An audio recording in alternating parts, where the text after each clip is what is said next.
Bernard, you good to go? Absolutely, yeah. Yeah, okay. Well, hello everyone. My name is Fiona and I'm the Customer Relationship Manager at PTFS Europe. And I'd like to welcome you all along to this afternoon's Shelfmap Webinar.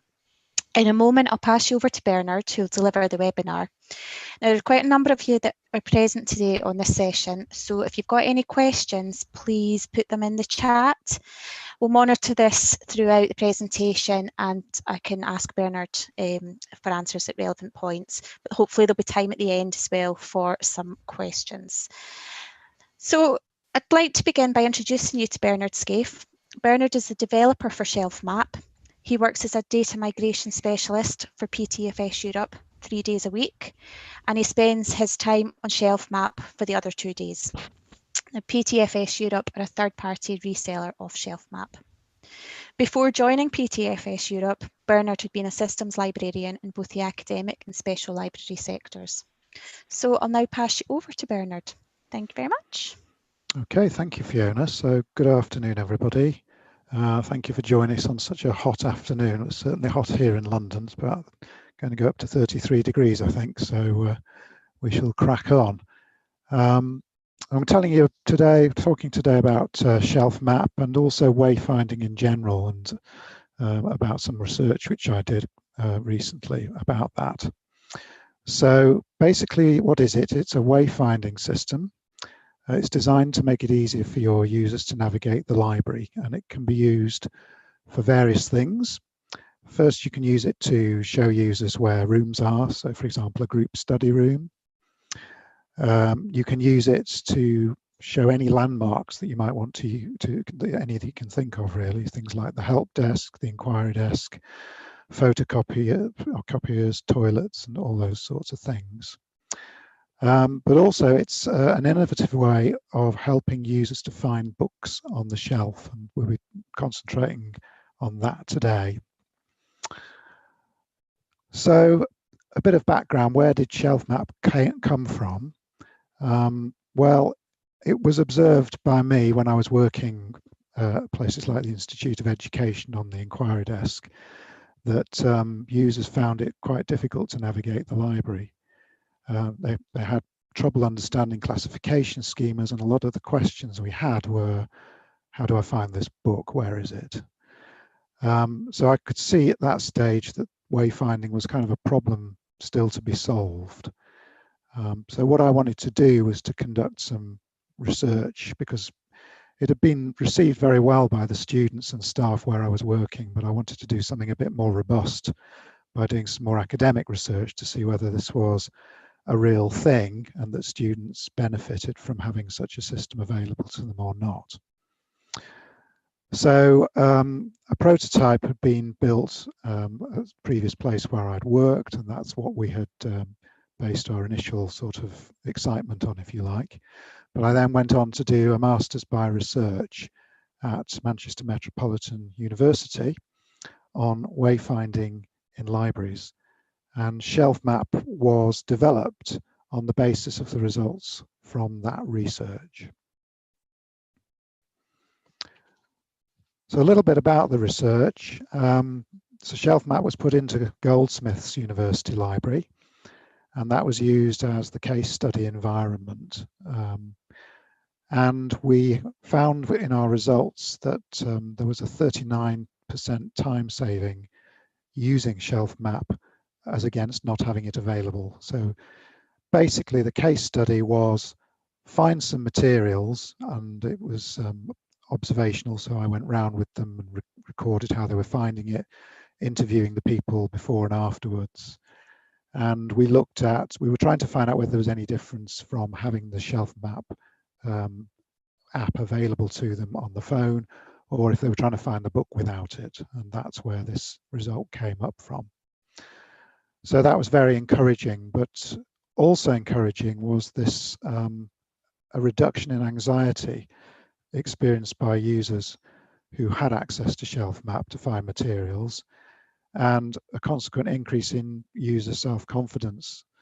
So it's very interesting to see that students sort of changed their relationship with they had a changing relationship with the physical environment and how they felt about their library. And instead of it sort of being all fear and, oh, am I going to be able to find the book or not, it was much sort of more positive than that. So that was quite interesting, sort of more soft result. And we also found that Shelfmap was able to satisfy a demand that users have to self-help. So it's well known in the literature that people like to be able to go and help themselves, and they're not necessarily, well, certainly not all users are very willing to use desk services.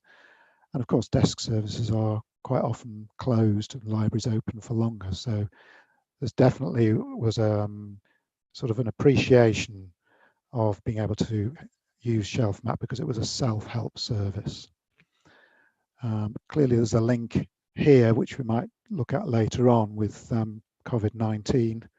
Obviously when the libraries reopen, it may be that users, maybe not this year, but next year, need to sort of be helping themselves more, fewer people in the stacks. And so having something like this to help them or to navigate a one-way system could be useful. So that's a little bit about the research. Let's now go on to have a look just in a little bit more detail about what it does.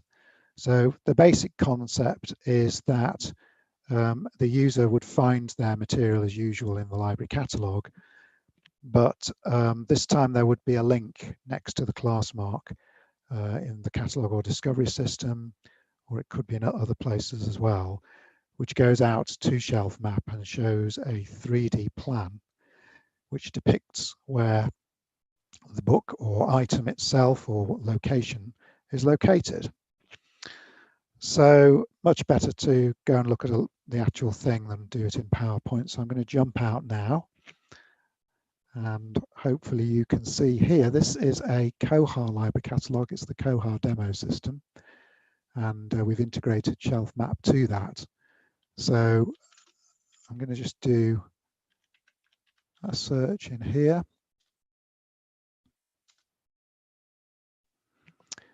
You'll see there that this drop pin is the icon for Shelfmap, and it occurs in the places where there are print materials and where it's, you know, where there's a location to display.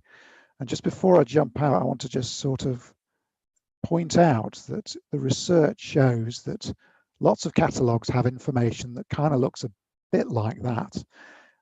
It's just a lot of information for people to take in, and a lot of users who are not librarians will be very confused because you've got things like a call number, a string of numbers and digits, perhaps a collection, a library, an availability status. There's a lot to take in.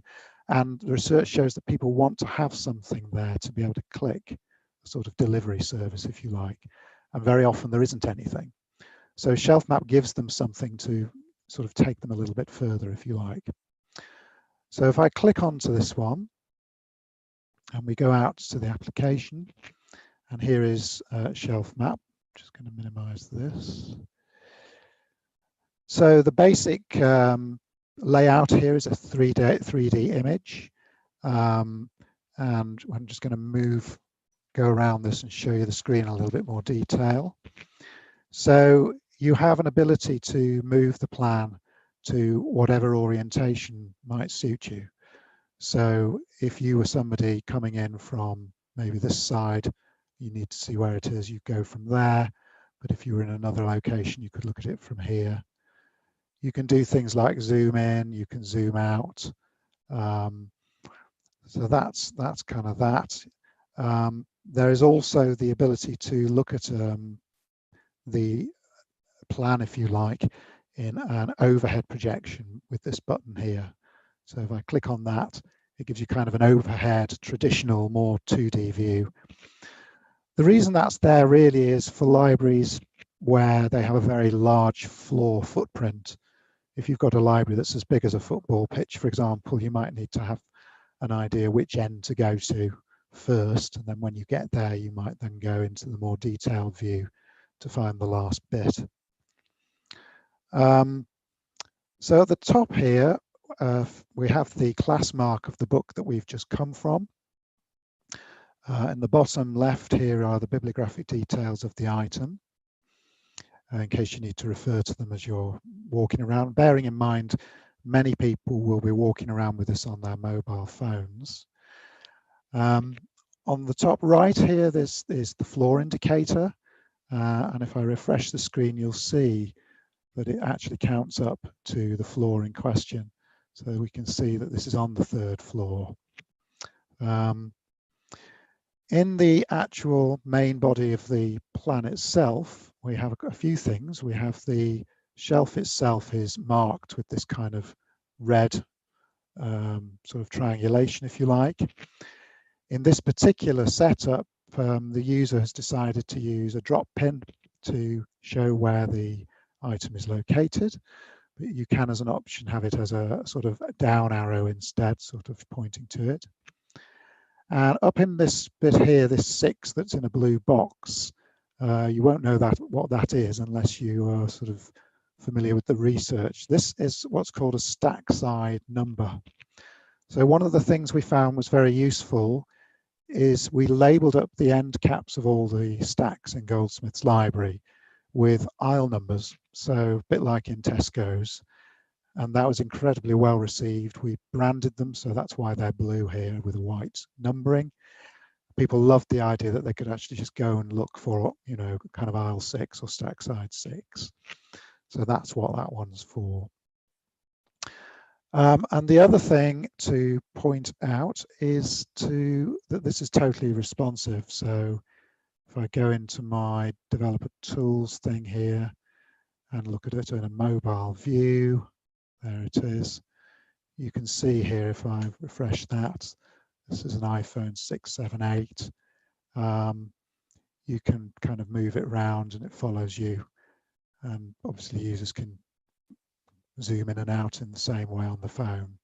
So that was an important aspect of this, trying to get that right for accessibility. So let's come out of that. And now we go back into the PowerPoint. And I shall continue. There we go. So we looked at finding books. This is an example of finding a room. And in fact, I've got some actual examples. We'll pop outside again. Use the quiet study area. It's configurable to show or not show all sorts of levels of information. So in this configuration, Shelving University has decided they want to show this in words, and they want to show the floor in words, and they want to show the room name in words. But those options are totally configurable to be on and off, because one of the things we're trying to do is make it as visual as possible and not have any screen clutter, because particularly on mobile devices, lots of screen clutter really affects the how well the UI works. So here there's a room. Go back off that one, and then we get this is the top question asked in all libraries, of course, is where are the toilets? So it might be useful to be able to show that. You can also put this into many other systems than just your library catalogue. So if you had a LibGuides or LibAnswers or a website for your library and you wanted to just link that in here, you could do it there as well. Now this example here is of a PC cluster. So this might occur in a situation where you have a load of PCs together. But what I wanted to point out here is you could also make this show each specific PC. So if this, and the reason you might do that, if you had a PC booking system, again, this might be a post-COVID kind of thing for people to think about. If you want to be able to, so a user to be able to book a PC and then know exactly where to go, you can have the link coming out from your PC booking system straight onto the plan with the drop pin over the particular PC in question, so people know where to go. So in a sense, this is rather a cruder version than that, because it just looks at all the PCs in one. Similarly, that could also be done with study spaces, if you had a study space booking system, of course. Okay. And the final example, this is an example of where's the help desk, for people who want to know where that is. And as I said before, there's as many different things that you could itemize here as you can really think of.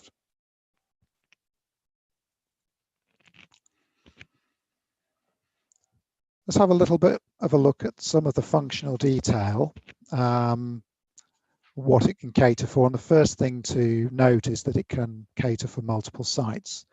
So that means if you've got multiple library branches which contain the same book, Shelfmap will be able to cope with that scenario, and it does so by offering a site selection screen if that's the case. Similarly, if you have multiple classification schemas in use, multiple schemes can be used with Shelfmap, and it's been tested with Dewey, with Library of Congress, with in-house schemas, and it has a functioning UDC module if anyone has that, although it hasn't actually been used in anger with that yet. You can distinguish between open and closed shelf locations. You might want to do, there may be instances where you just don't want a floor plan to appear, I don't know, closed stacks or places that have security issues or whatever. And it can also cope with multiple copies of the same book appearing in different locations within the same library. So it's quite flexible. And in fact, here's an example of that. So in this, we've got the Oxford Dictionary of English Proverbs. It's available in 2 places. And in that case, if the user clicks on the drop pin, they will get a screen that looks something like that. That's the intermediate screen. It's not actually, the data doesn't match the screen before, but it doesn't matter. It tells you the library, the call number, the location, and then you click out from one of those to get the floor plan as usual.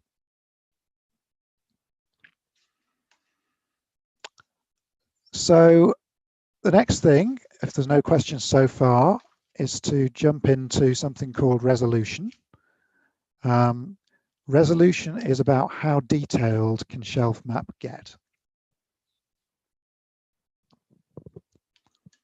So the default is for it to resolve down to one side of a stack. And the picture shows that. And in fact, you can see there those aisle numbers that I was talking about earlier in the branding. Aisle 19 will be one side of a stack, aisle 20 is another side of the stack. Most sites probably may want to do that, but there are other options as well. So the first thing you could do is, if you wanted to, you could go to bay resolution. So in this slide, we're showing bay 3 of a particular stack, and the user's clicked on that to get the detail, so they know that it's the 3rd bay along. The second or more detailed resolution is you could go to shelf. So this is bay 3, shelf 2. And it is also possible to mix and match those things as well. So you could, and what I need to explain now is some of the pros and cons of this. So Shelfmap works by recording the from and to class mark ranges of either your stack side, your bay, or your shelf, depending on how detailed you go. So for a standard installation, you would need to collect the from and to call mark ranges for each stack side. So in Goldsmiths, that was roughly 300 or 400 lines.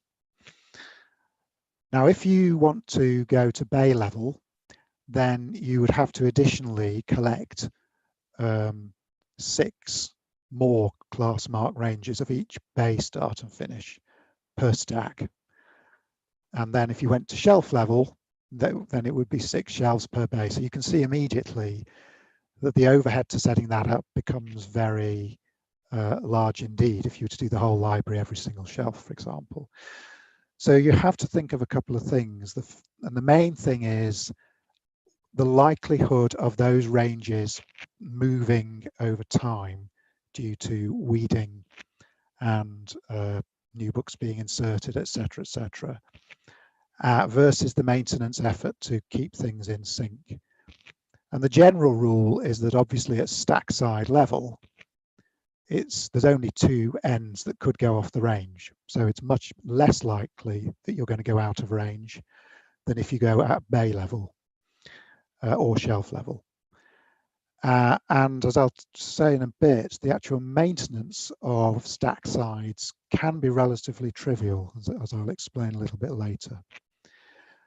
But you can do a mix and match. So if you decided that, you know, we had two stacks that really, really needed to be done at shelf resolution or bay resolution, you could do just those two, maintain them, and the rest of the library could be at stack side level. So that's a little bit complicated to get your head around to begin with, but I hope that made sense. So what about if things change? You're going to find over time that your furniture will move around. So that's no problem. Shelfmap comes with support. And as part of support, if things change, we move things around on the images for you and regenerate them. So that's all within the support. We also provide support on adjusting any class mark ranges if you've inserted a new stack, for example. However, if you were to build a brand new library site, then that would become a new project and would be treated as such. In terms of weeding and consolidation, this is a screen from the admin area that each customer gets if they go for Shelfmap. And we're looking in there at those stack side ranges. So if one of those stacks change, you can just click the edit button, change the ranges and save it. However, there is also a method by which you can collect all of those to and from call numbers in a spreadsheet and bulk upload the spreadsheet in one. So that's what I meant by the maintenance effort being fairly small. If you were able to go around once a year and check your spreadsheet, make any adjustments, bulk upload it into Shelfmap, all is done. You'll also, over time, possibly have changes to digital systems. So if you were to change an LMS or you were to get a new discovery system, we would help you with embedding the link that you saw, the drop pin link, into the system that you have just acquired. So that's all within support. Bernard? Yeah. We've got a couple of questions okay. in. One of them you actually did just answer about changing things. You said you would assist with that. Yeah. But there has been a follow-up. I'm just going to get it again. Okay. My screen has just frozen at the opportune time. It is just from Jane. They've got stacks split in. So my screen is jumping about. You can maybe see it yourself. Is it in the actually. chat channel? I'll just have a look. look. Yeah, it's just in the chat. Don't know why my screen's just jumping about there. So hang on a minute. Oops.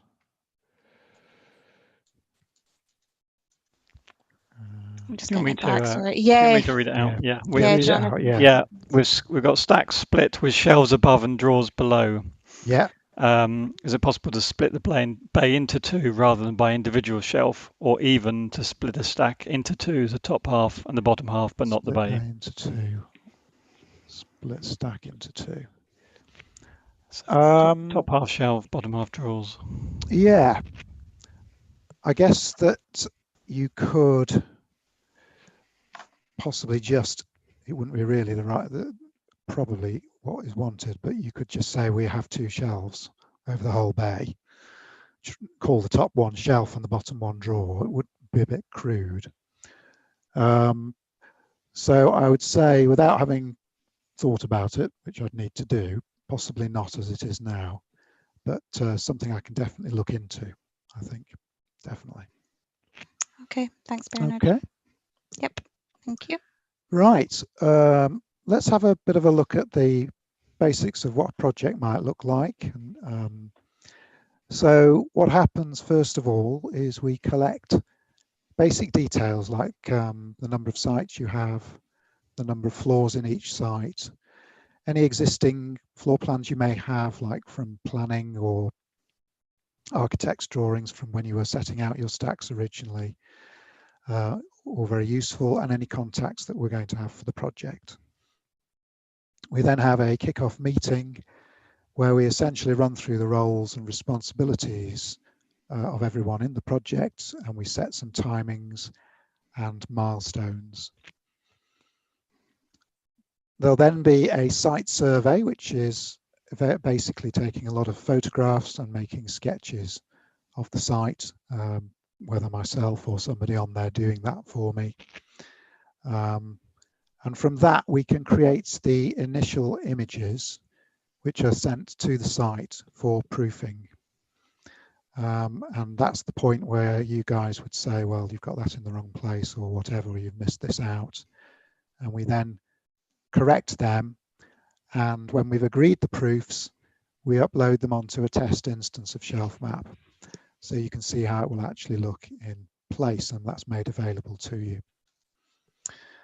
At that stage, we enter a period of testing and feedback, during which amendments can be made, and we make the amendments until everybody is happy that things are working as they should do.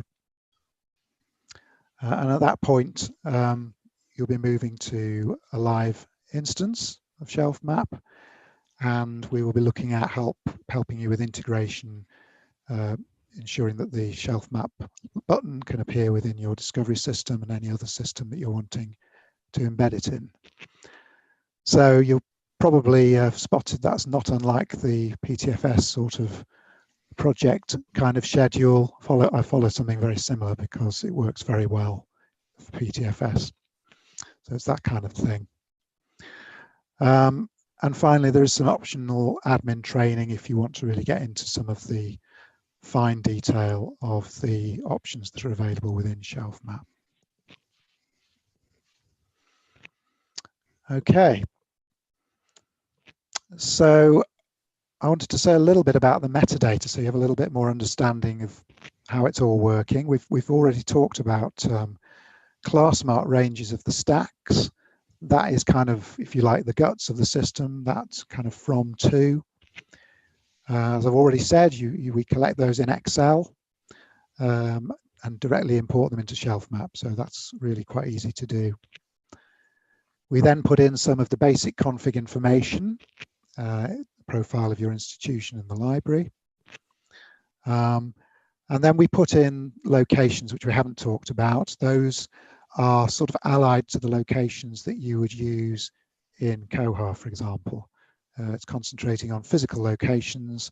And this is how Shelfmap can distinguish potentially between the same class marker ranges appearing in different places in the library because they're in a different location or collection.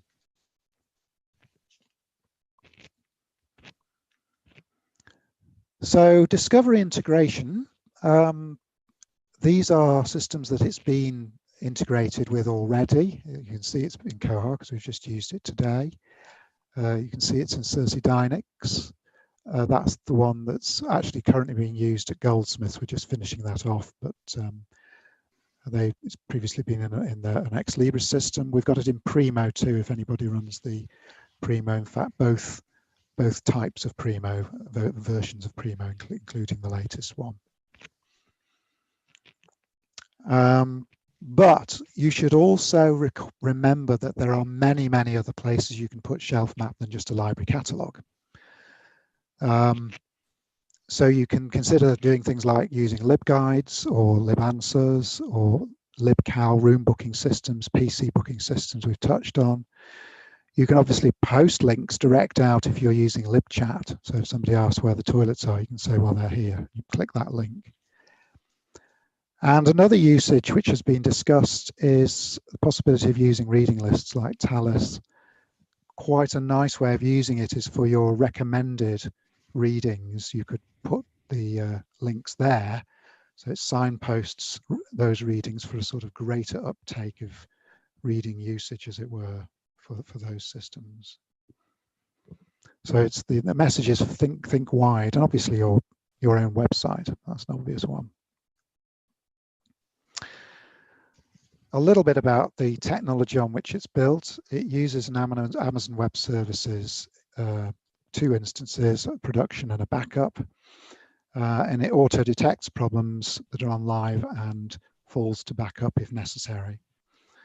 It uses what's called LAMP technology, which basically means it's a well-established code base that's been used for donkey's years and everybody knows how it works, so that should be okay. And there are also some quite interesting statistics you can get from Shelfmap, which can be categorized in 2 ways. So the Apache logs include, first of all, the standard sort of things you might get with Google Analytics, to which you can also obviously add Google Analytics itself if you want to Shelfmap.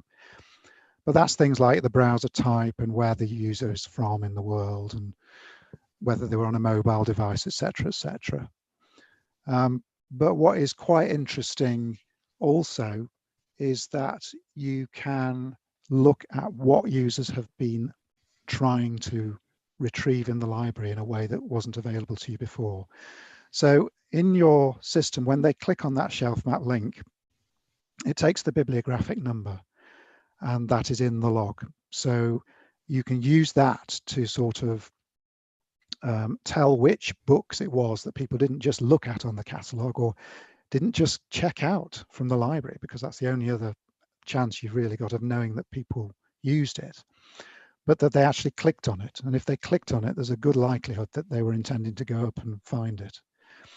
And why is that useful? Well, really it's useful because you can tell things about usage of your collection, and perhaps your collection librarians can be looking at what books should we be buying in the future based on what books are actually being well used or what books are being less well used.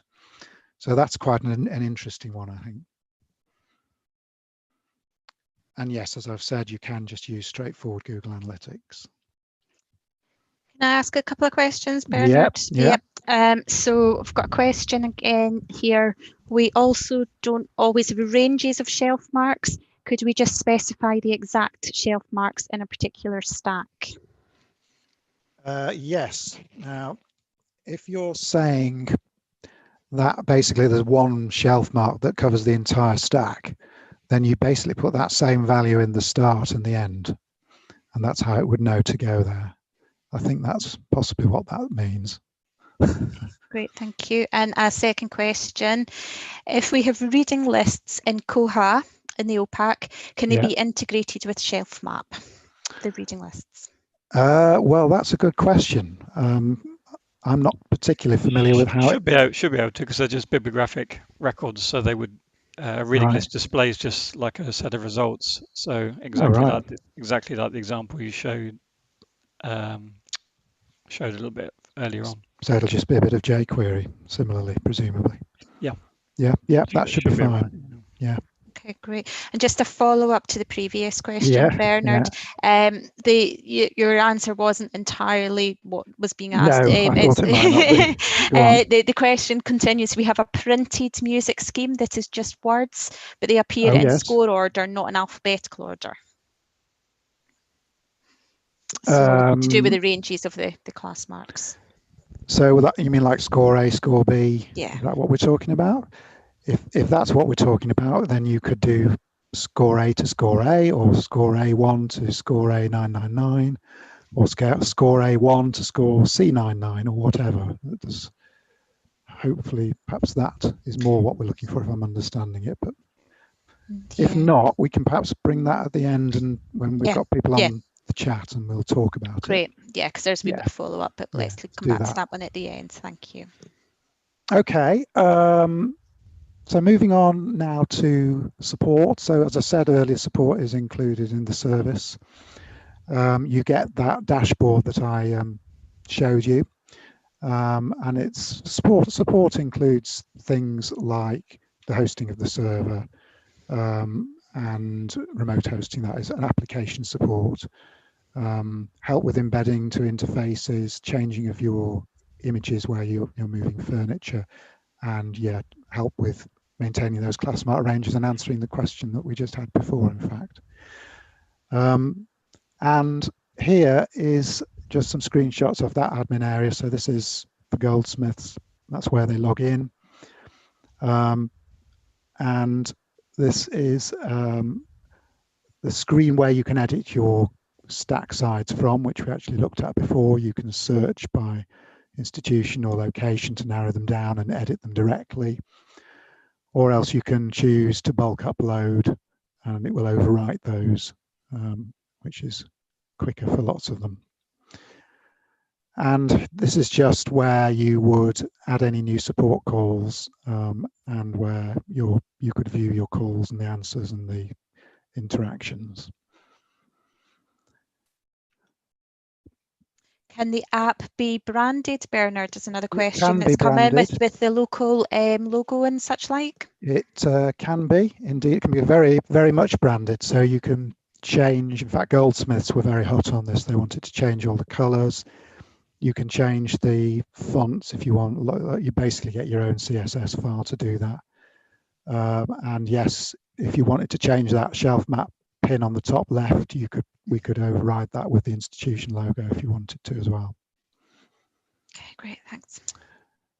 So yeah, last few slides just to sort of say why. The thing about Shelfmap is that it has been built by a librarian, i.e. me, with, I hope, some understanding of wayfinding issues and how libraries can resolve them through the research I've done and through my experience working in libraries.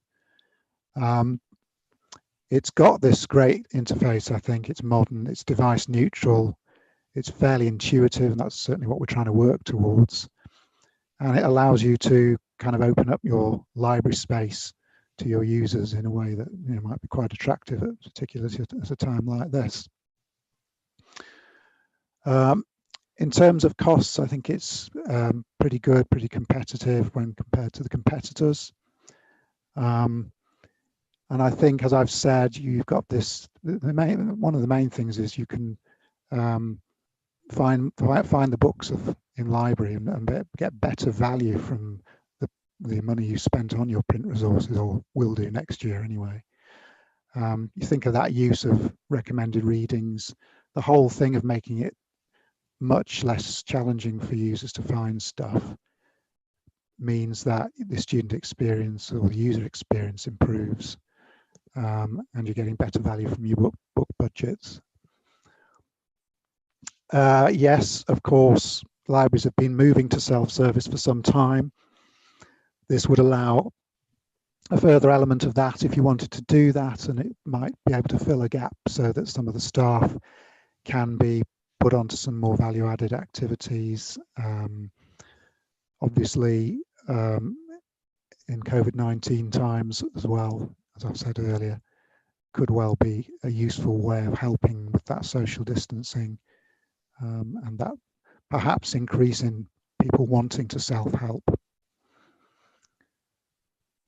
And yes, really, it's people are in your places in order to do their studies or their research rather than to find books. So lowering the barriers is only going to help that whole experience.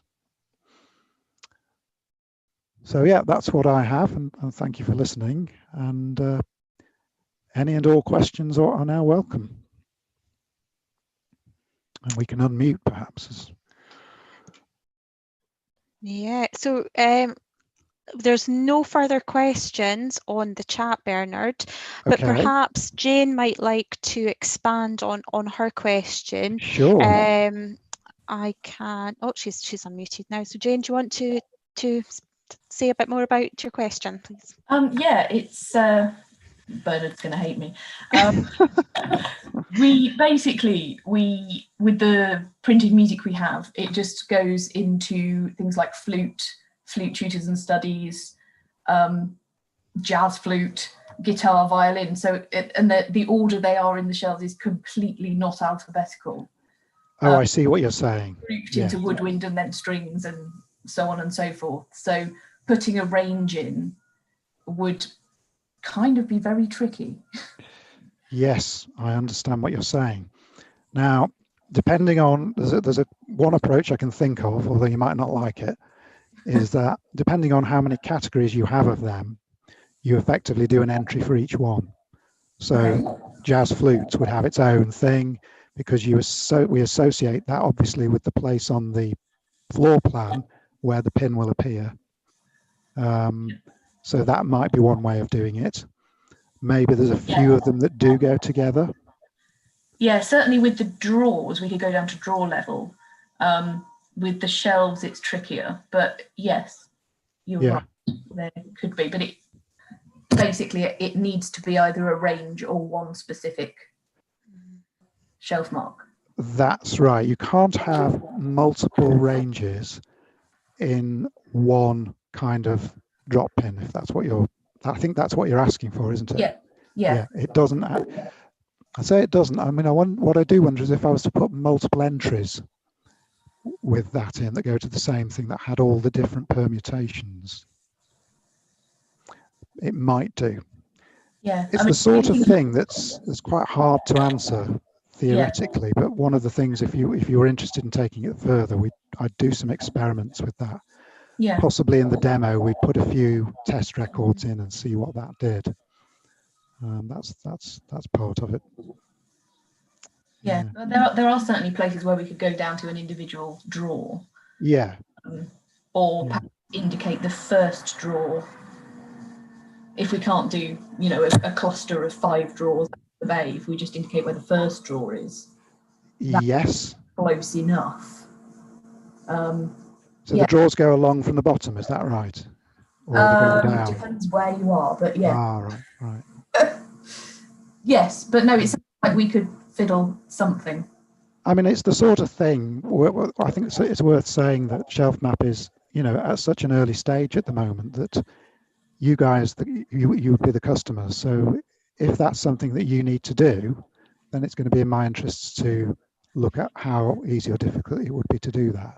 Yeah, there's scope for development still, well, absolutely. Isn't there? I mean, I think it is definitely worth saying that I'm very much up not only for developing it to make it work with your libraries, but also going forward. I'm very conscious that this technology is going to change over time, and I want to be sort of up to speed with making sure that this application changes with the technology. So it may be possible in future that some better indoor wayfinding services are available for developers to use, so that perhaps you know where you are as a user. And if that happens, I'd want to put that into the product. So definitely we would look at, for LCM, if that's something that you guys need, seeing whether that could be done.